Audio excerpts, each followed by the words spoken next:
Hi guys, Dr. Axe here. I want to talk about stool testing and how important it is because your gut is your second brain. I believe if you could really test and figure out what's going on with the gut, you can resolve 60 to 80% of these mysterious health conditions people can't figure out. It's coming from the gut.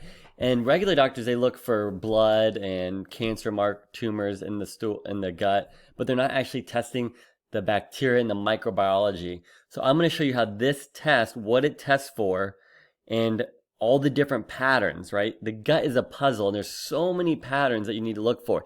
This test tells you every bit of information and exactly how to resolve and treat the gut. And we've been able to get this test down to around $350, where normally you pay over $500 for this test just because we do so much volume. And it's, again, for something this comprehensive. So first page out of 5 pages, I'm going to show you what's included here. Pathogens. Okay, so these are things like E. coli, salmonella, things that are not supposed to be there. And you can see here we have about 20 different markers on here. And under result, where it says DL, that means it doesn't exist, it didn't show up. And then on the right side, if you have some of that bacteria, that's okay. You just don't want it to go over that threshold on the normal, the right-hand side. So you can see this Cryptosporidium on this particular test was actually high, 6.2 times to the 6th power, okay?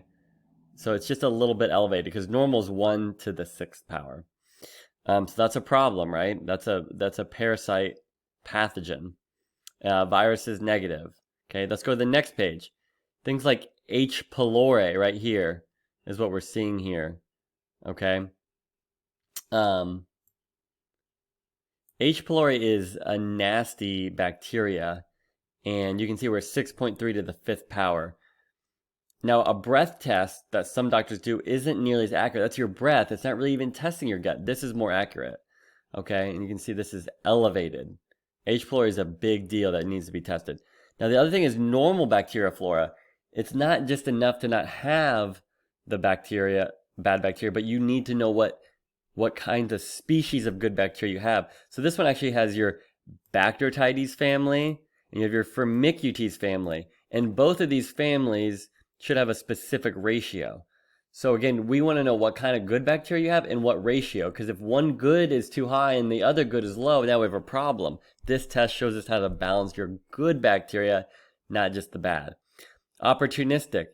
These are bacteria here that are not necessarily just bad. There's some that can be there, but if they become overgrown, can cause major health problems. And some of these down here called autoimmune triggers, these are bacteria that if they overgrow can cause rheumatoid arthritis, Hashimoto's thyroiditis, any thyroid, autoimmune, lupus, rheumatoid arthritis, any kind of autoimmune condition. Okay, then we test our different funguses, our different yeast. There's a lot more than just Candida. Candida is one of the things on this test. Viruses, Epstein-Barr virus, cytomegalovirus, they can live in the gut. And then we have our more in-depth like worms, like your longer parasitic worms that we're testing for here as well. And then very importantly, we have our digestive health markers here. Elastase, how much stomach acid are you making? Okay. Steatocrit, how well are you digesting your fat? And then we have our liver markers, glucuronidase, how well is your liver 2 pathway working? Your immune response, how's the immune working in the gut? Is it high? Is it low? Right? Are you reacting to gluten? That's anti-gliadin. And then what's our overall inflammation marker as a whole in the gut? That's our calprotectin. Okay? So each of these tests can tell us tons of different information. Hey, do we need to get inflammation down? You know, there's certain supplements that can bring the immune system up. There's certain supplements to get your stomach acid up, like betaine, HCl.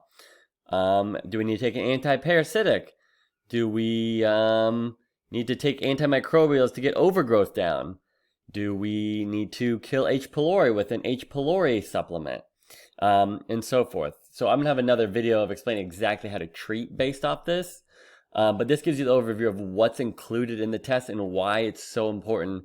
You can't just guess and take a random probiotic or an antimicrobial or aloe vera juice. I mean, this test tells you what you need for how long you need it.